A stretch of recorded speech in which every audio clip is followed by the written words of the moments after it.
Hello, welcome. All right, and so today we are going to do the progressives. All right, from the last decade of the 1800s and the first couple decades of the 20th century. All right, so roughly 1890 to about 1920 is what we usually categorize this chronologically this area in. Okay, and so let me first get your names and we will move on. All right. Let's see here. Field Grove. There we go. Okay, great. All right, glad to have you. All right, so with this topic, right, this really changes American discourse, right? Like what we talk about, what are the options that we believe are available for, remedies for perceived problems. I don't know if you guys have had a chance to look at it yet, but as you see here, right, from the historical context, from this sprang the progressive movement. Progressive reformers sought to rectify what they perceived to be problems, excesses, and injustices of the new industrial order. They tackled issues as varied as the following: crime and corruption, health and sanitation, the growing gap between the rich and the poor, environmental issues, working conditions, mass production of goods. They also pushed for the direct election of senators and for the initiative, referendum, and the recall. We'll talk about why. Okay, let's see here. They also contended for the educated in the social sciences to apply what they believe to be the laws of the different fields of sociology, psychology, economics, political science to government. Okay, and we'll talk about that as well. And they even were involved in public and private individual citizens' behavior.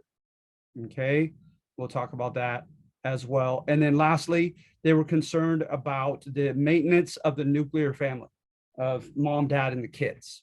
Okay, so you see some more examples of this in the intro, so make sure that you read it. Okay, so a growing gap between the rich and the poor. Some of the stats are a little bit alarming. You see here, the wealthiest 1% of families in 1890 owned 51% of real and personal property.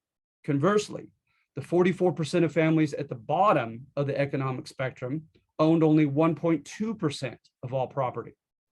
Okay, you look at the average unskilled laborer made $360 when according to the estimation of historians and economists, 660 a year was needed for subsistence, just to stay out of poverty.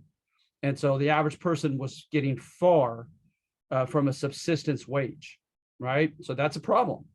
And then you also have a lot of strikes in the 1890s, the big ones, right? Like the Pullman strike and the Pullman's always the one that comes to my mind because I've read the most on that, and it was so dramatic and so large in scale and so violent.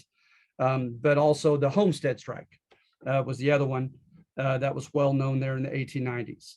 And so a lot of issues going on, right? So what's the deal with these progressives?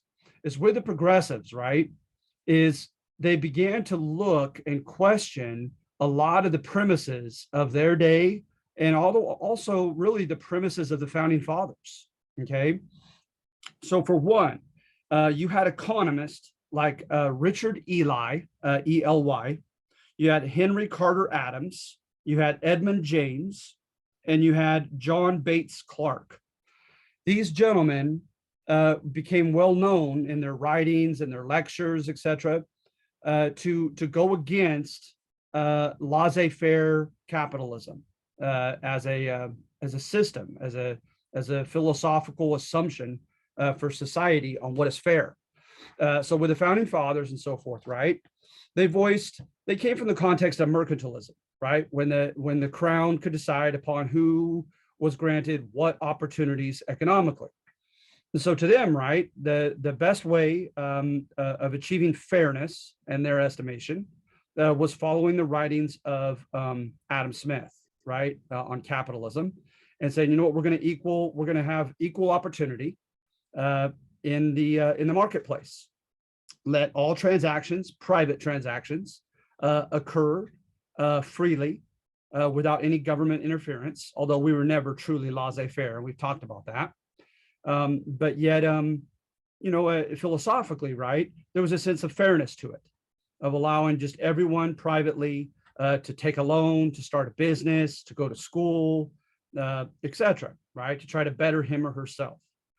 But now at this time, the progressives begin the beginnings of modern liberalism, right? Because old school liberalism under like John Stuart Mill, which we call now classical liberalism, it was libertarian. It was government, stay out of my business. Government, stay out of the economy. Allow individual independence or autonomy, as they called it, and to do what he or she wants to do, right? With today's liberalism, it involves bigger government, right? It's switched. It is changed, and the progressives are fundamentally responsible for that change and kind of a paradigm shift. All right. So to the progressives, they looked at the capitalist system of their day, and they said that it was inherently unfair. Okay. They said that some people were granted such heavily influential privileges and powers and advantages that it just simply wasn't fair. And that conversely, some people were born under such handicapped conditions that they didn't have a true fighting chance. So, as you could guess, they believed that the government ought to intervene to help the less fortunate and to restrict the bullying behavior of big business. Okay, that it was just, and here's where it becomes more controversial to this day between conservatives and liberals. Is to the liberals, right, is they felt even if one could argue and state his case that he earned his wealth, that he made it, right, to the top, so to speak, that to them, right, there was a degree to which he ought to pay his gratitude to society to help the less fortunate out, whether he wants to or not, and oftentimes in the form of taxation, right? So heavier, higher taxes on the rich because they can afford it and because they've done well and because it's the least they can do is help out the society. So to modern liberals, right, they're concerned about the outcome, right? The condition, the final condition of people here in this country. Whereas with the conservatives, right, to them, as long as there is a fairness to the game of winning and of achieving, the American dream, that just like in sports, etc., that you're going to clearly have winners and losers, and they accept that outcome, that you're going to have rich and poor, etc. But to the conservatives, right, it's the assumption that the poor are largely there because in one way or another, they deserve to be. They haven't worked hard enough. They weren't talented enough, etc. And that's just the way the world is. And to the liberals, right, they said, no, we want more of a equality of condition, equality of economic, status, so that class differences, wage differences, income differences, wealth and asset ownership differences are not as stark. So to the conservatives, right, they're saying, oh, the liberals want everyone to get a participation medal and win, no matter whether they deserved it, earned it, won or not. And to the liberals, they look at conservatives as being a bit heartless and Darwinian, and saying that you guys see it too simplistically, as those who lost deserve to have lost. And this is where the liberals also, differ. Is to them, right? They look at systemic issues, right? They look at systemic issues rather than individual, aptitude and behavior and choices, etc. And of course, you don't have to choose one or the other. Likely, the reality of getting us where we are economically probably involves both, right? Our individual, the systemic conditions under which we operate and are born under, and also our decisions. So at any rate, with the liberals, right, is they contend like, okay, what happens with, for instance, a single mom who is trying to feed 3 kids, and she literally doesn't have anybody to watch the kids to go to college at night and try to get her degree on the side. And without a degree, she can't get out of a blue collar paying job that doesn't have a lot of advancement opportunities therein. And so she needs that extra help, say these progressive liberals. So going on to number 1 is it praises these progressives, right? It shows them as humanitarian, altruistic, as they were called somewhat sarcastically in their time period, do-gooders, right? So, for instance, the settlement house movement, right? They would go, the progressives, that is, and by the way, a lot of the progressives were old middle class. They were college-educated middle class, members of the intelligentsia, who had their job in one way or another connected to their collegiate achievement. Okay, so writers, professors, etc., doctors, lawyers, big newspaper editors, etc. So at any rate, these old middle class progressives would establish settlement houses directly in a very marginalized area. And remember, marginalized is that it's kicked to the corner. It doesn't have the same opportunities that other people have in other neighborhoods, et cetera, right? And so what do you know, judging from like the last couple assignments that we've done, is many of these marginalized areas ended up being new immigrant enclaves. I remember enclave is like a Chinatown, nationally, ethnically homogenous, all the same neighborhood, right? So you had the famous one under Jane Addams in Chicago.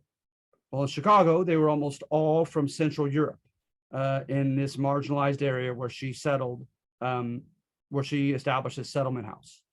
So they were largely Hungarian and Polish, okay? Well, she learned their languages. She learned about their holidays, and she did her best to invite them to come to the facilities and take advantage of their services. They watched their children for them. They had night classes to get an equivalent to like a GED and to learn English. They had opportunities to take, what's the word? Aptitude tests, right? To discern what their strengths were. And then they would actually be connected to an employment agency to try to get them a job connected to their strengths. All right. So for instance, you had a guy named Jacob Riis. And Jacob Riis was a Danish immigrant who kind of fell through the cracks because he should have had an advantage to other, quote, new immigrants, and that he had a college education and could write really well. But it didn't seem to help him when he first came. And he just had a blue collar, hardworking job, one after another. He lost hope. and began to drink heavily. And then he was found by a settlement house worker, a progressive, who brought him to a local settlement house. They gave him an aptitude test, and from that aptitude test, they discerned that he was a great writer. And so they got him a job as a newspaper reporter and writer. So at any rate, he gets the job, and with his story, right, he pays it forward rather quickly.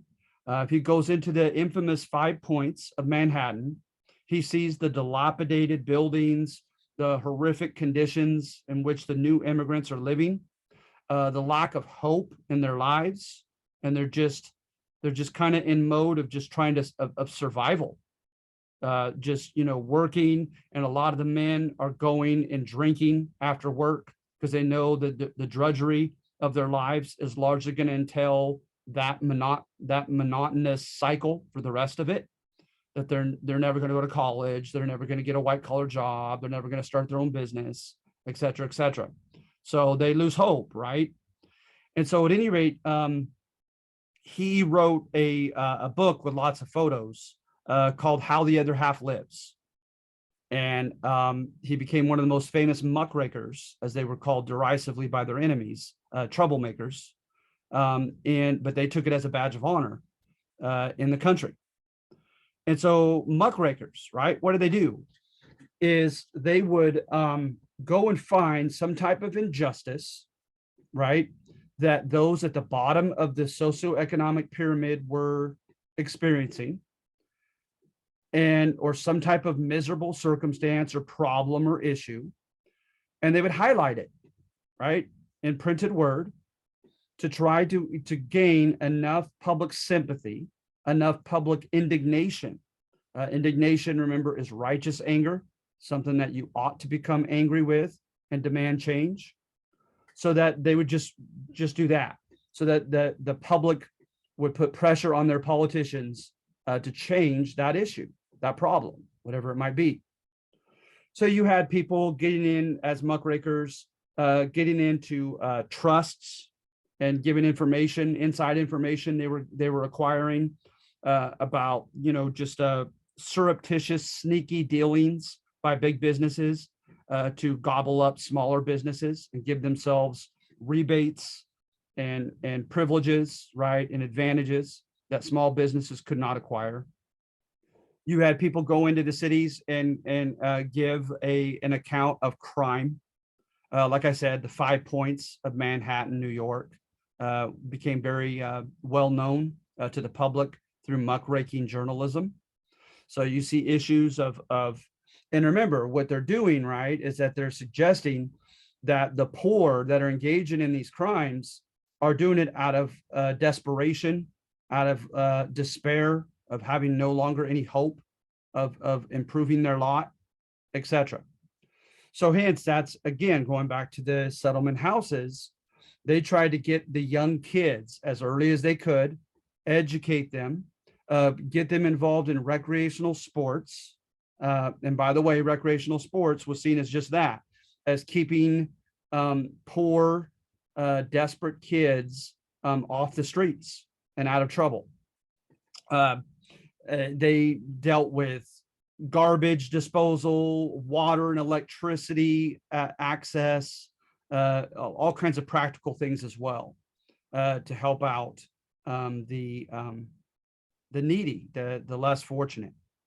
So you have all that going on, right? And then speaking of bigger government to help out the less fortunate, there were calls for minimum wage laws, right?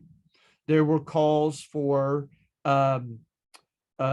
state or national requirements for working conditions as far as safety and sanitation, right? There were calls for some type of compensation for those who got injured on the job, especially if it was not through a fault of their own.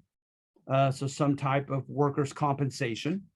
They often fought that at the state level at first. And so all this, right, begins to go so that they're no longer accepting the assumptions that the founding fathers had brought forth, right? That as long as you have an open capitalist system, whoever wins, wins, whoever loses, loses, etc. Not with these progressives. With progressives, there were systemic issues that needed to be addressed. There were major problems in the economy that needed to have levers of control and restrictions, right? And laws governing and regulating them to give the poor a fighting chance, to give them a genuine chance. All right. So that's what you're looking at with number one. Okay. And then more, and by the way, more controversially, some of the progressives also got involved in the social realm, right? Not just in the factories, not just in the schools, but in the homes, right? Which is much more controversial in American political tradition. Because remember, our political tradition was largely libertarian. Government, stay out of my business, right? Well, now what a lot of the progressives in the social realm were contending, right, is that there are certain vices, there are certain bad and unhealthy and so what I'm thinking of dysfunctional habits that are keeping the poor in their miserable state, and that they need help in extricating themselves from such, right? So they went after prostitution, they went after alcoholism and bars and saloons, right? They went after theft. They also tried to help cement marriage because they felt like the nuclear family always did better when it stayed together. So they tried to pass laws, and they did in several states, to keep it difficult legally and financially to obtain a divorce, because they were concerned about divorces. Although I must say that a lot of the divorces, according to the sources I've read, were happening in the middle white collar class, not the working class. They literally just couldn't afford to divorce oftentimes. So at any rate, you have those issues as well. All right. Then number two is Very Cynical by Michael McGarr. And also he piggybacks off of an old historian that I love to read, Richard Hofstadter from the 1950s and 60s, who wrote so well and intelligently that he's still recommended today. What they contended, right, is they said, look at the class of people that constituted the leaders of the progressive movement, right? And when you look at them, they were not from the proletariat. They were not factory workers. Their parents were not factory workers, right? But nor were they big business to the other extreme, right? They weren't Rockefellers, Carnegies, and neither were their parents. But in the middle of that spectrum, right, they were privileged, white-collar intellectuals who constituted a very thin and numerically small group of people who obtained a college education. Okay? Which says, well, what do you know? Look at their premises, look at their goals. What do they largely want to do? They want to weaken big business. And they did, right? Because they felt like things were so lopsidedly, evidently unfair, big business prevailing, right? That it was inherently dangerous for society. So they made no bones about that. They're anti-big business bias, if you will. But they're suggesting, right, that there was a degree of personal envy, of jealousy toward big business, right? That they resented the success of big business and could not wait to limit, to hamstring, to regulate that echelon of society, that top ring in the pyramid. Okay. Then secondly, being literally and metaphorically in the middle between the proletariat that was miserable and suffering and big business. They were afraid they were going to get caught in the middle of a class war. So Jane Addams, right, for instance, a beloved woman of her generation, with her Hull House, Hull house in Chicago. Lots of kids were educated there, babysat, had sporting events, had night classes for the parents, had employment agencies to give jobs to the parents, et cetera, right? She admitted that there were two facets to her career choice. The first one was idealistic, and in line with number one, is she had a pastor, a religious pastor or reverend father, who taught her Christian responsibility to the less fortunate and to the poor. And so she was trying to follow her dad's footsteps, right? She also said that, actually it was three-part.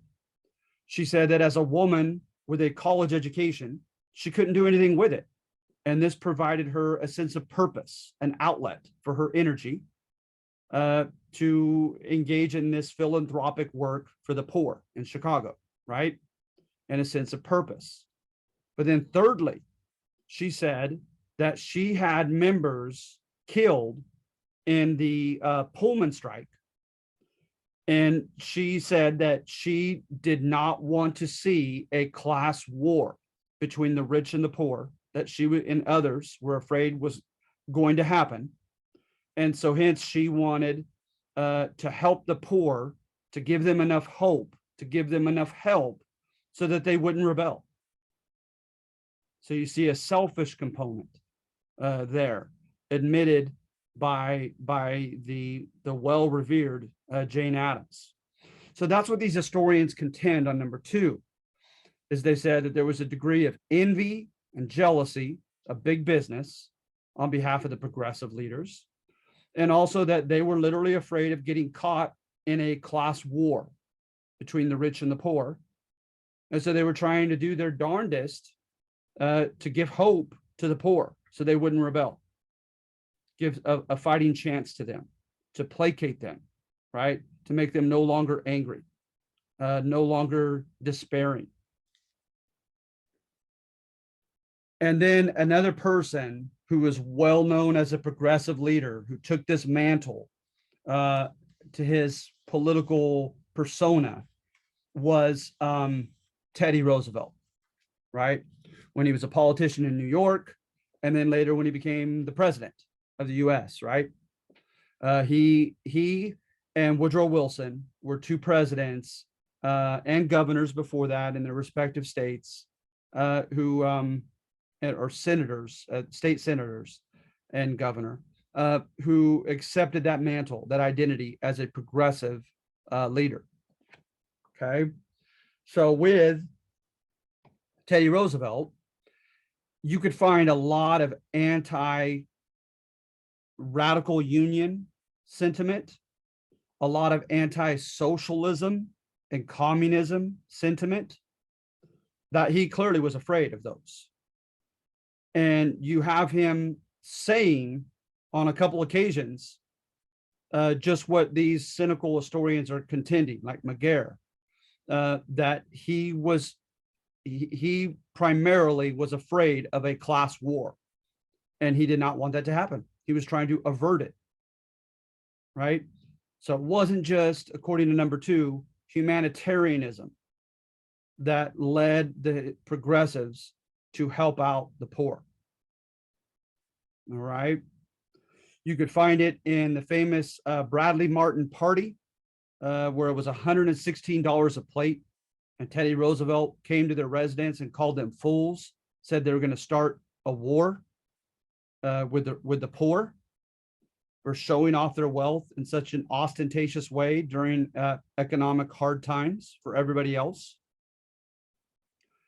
And you could also see it in his handling of a trust and breaking up a trust of JP Morgan, whereby JP Morgan comes to him and says, are you going to break up all my trusts?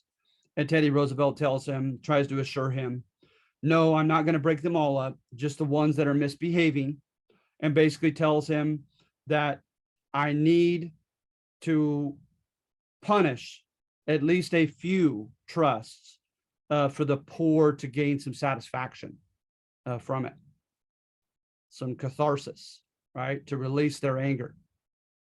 So that's something to think about. So technically, with the credentials of Teddy Roosevelt, he was for, well, he was back and forth on a minimum wage law back at the state of New York. He was for regulation, a big business. When he became, he also went harshly against prostitution. And then he also, when he became president, he had Congress do the Hepburn and Elkins Acts that finally put a maximum price on railroad rates and made sure that they were the same for everybody. Remember the Interstate Commerce Act of 1887? It just wasn't enforced. Now he finally enforced it as a progressive president, right? So he did do that. And also, he wanted the general population to be able to enjoy just the renewal, what he thought was like the regeneration and renewal of being able to enjoy a vacation and see and commune with nature, right? Instead of the rich just buying up the most beautiful geographic areas in the country. So therefore, he became a preservationist, right? And pushed for state and national parks so that the rich could not buy and monopolize those beautiful areas, but they could be enjoyed by the general public. And remember also, there was a side to him that saw it as a chivalric fight that was worth fighting. Teddy Roosevelt claimed to be a Christian, but he took it like an almost a medieval type of Christianity because of his acceptance of social Darwinism. That he felt that being a Christian entailed suffering and fighting some type of virtuous good fight all your life. He was born with a silver spoon in his mouth, clearly, but he also was very sickly and had pulmonary issues to the extent of almost losing his life when he was a child. So his dad supposedly convinced him further that in order for him to literally physically survive, he must toughen up his body. So he became a big outdoorsman. He became a guy who was into boxing and lifting weights, et cetera, et cetera. But he also took on the persona of the rich guy who was going to help the poor. Okay. As a rich guy who's going to help the poor. And that was his noble fight. And then, of course, revisionists contend, right, again, that he was just scared of a Bolshevik revolution, a class war, that he too resented big business for how well they did, and kind of, usurping or eclipsing his old wealth class of people, of Americans. And that he was doing it because he saw the popularity of this as well, and he loved the attention of the progressive movement itself. So at any rate, you have all those with Teddy Roosevelt, all those issues involved. But number two is cynical of the progressive leaders and contending that there were at least two negative motives behind them leading the movement. Oh, and then by the way, right, they wanted experts in charge of the economy and other realms of society, right? There was a guy named Lafayette, and he wanted nothing but professors, PhD professors from big universities in charge of his governmental departments.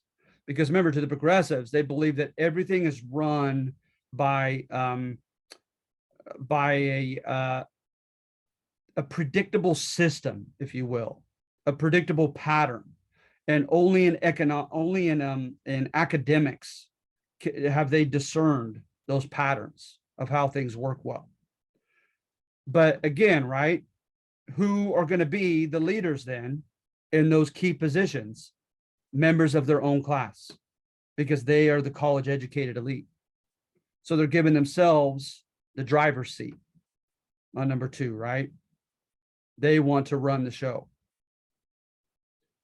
So the number three, right? Number three says, this is the modern conservative argument, that basically, in a nutshell, progressive aims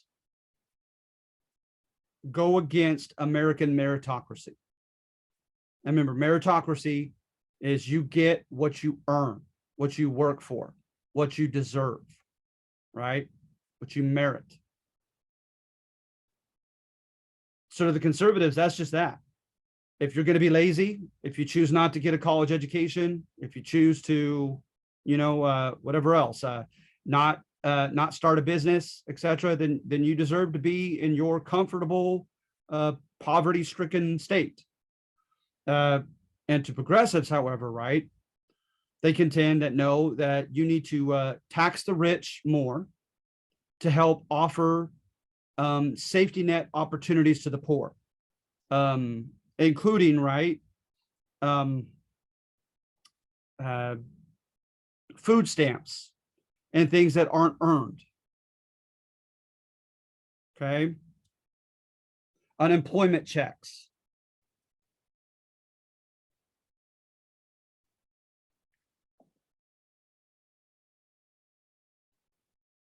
So that's the modern conservative argument, because remember, progressives want equality, not absolute equality, because they're not Marxists, right?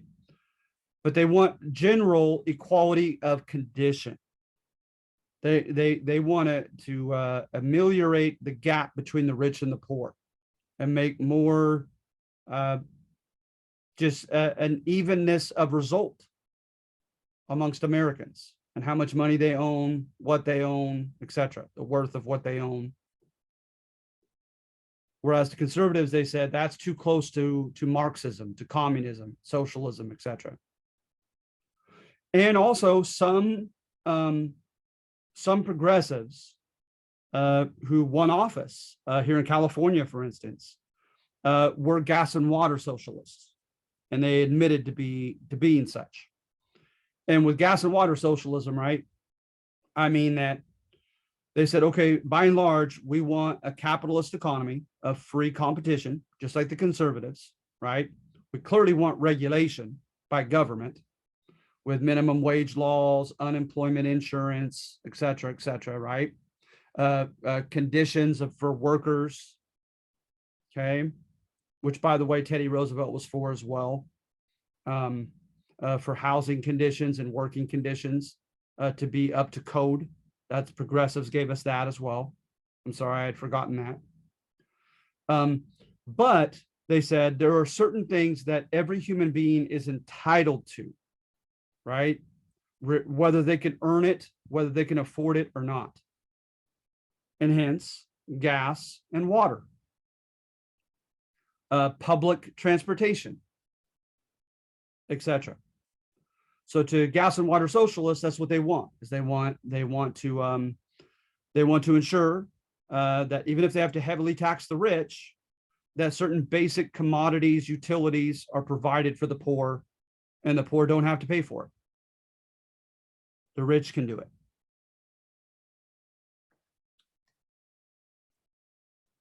Then lastly is a counter to that conservative argument, right? And says that clearly the founding fathers left wiggle room in their Constitution. They didn't contend to know all the variables that future generations would have to confront, and that we should be okay with having more government intervention in the economy to help the less fortunate, because it's not always the less fortunates fault. And that sometimes they have obstacles that they need government help to overcome. And that's the modern day liberal argument. Okay.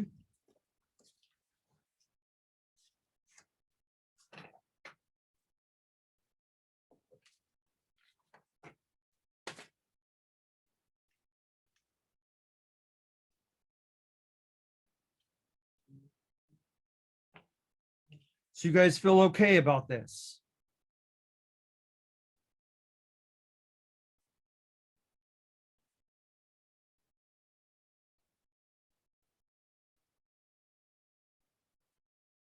Any comments or thumbs up?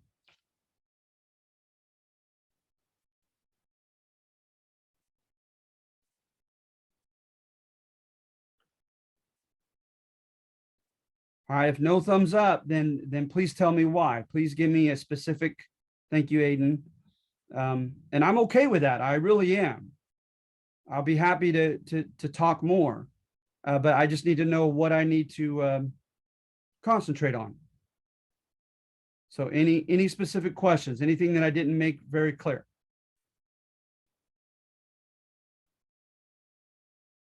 Okay. All right, well, I have all your names down. You'll get your extra credit. Thank you for attending. Thank you for your patience with the grading as I finally began grading last night, and I will continue to do so, okay? And catch up. So thank you for that. And take note of whatever, because on the first couple, especially assignments, I take my time in giving my response and my grade. So take note of my response, okay? If I have any subjective advice. All right. All right. Thank you, guys. I'm going to go ahead and bid you adieu. Okay. You guys have a great week. Professor Kyle, Yes. some students and I were wondering on Canvas where we could locate the textbook. The textbook, like I said, it's available on East Campus Bookstore. But if not, you could go and get it cheaper on Amazon and just buy a used version. Okay. Okay. You know the title of that? Because I was looking in my student bookstore and it wasn't showing up. Really? That's weird Yeah. because I went at the beginning of the semester and it was there. It right here. American History Connecting to the Past by Alan Brinkley. Alan Brinkley. Yeah, Brinkley. And with different, make sure you get volume 2, but with different editions, you'll have a different cover. But just make sure it's volume 2. And you know if there's an online copy, like a digital version? Yes, there is. I've never used it, but I've had students ask me who have acquired just that. So yeah, according to a couple of students, that is available. All right. Thank you. All right, no problem. Good luck, okay? Thank you. No problem. And guys, I'll take it easy on you guys as far as late submissions to these quizzes, especially for the first 2 or 3. I understand that you're having issues obtaining a book. So I'll keep that in mind and won't sweat, the first few being late. Just do them as soon as you can. Okay. All right. So if that's it, I'm going to let you guys go. Okay. Anything else?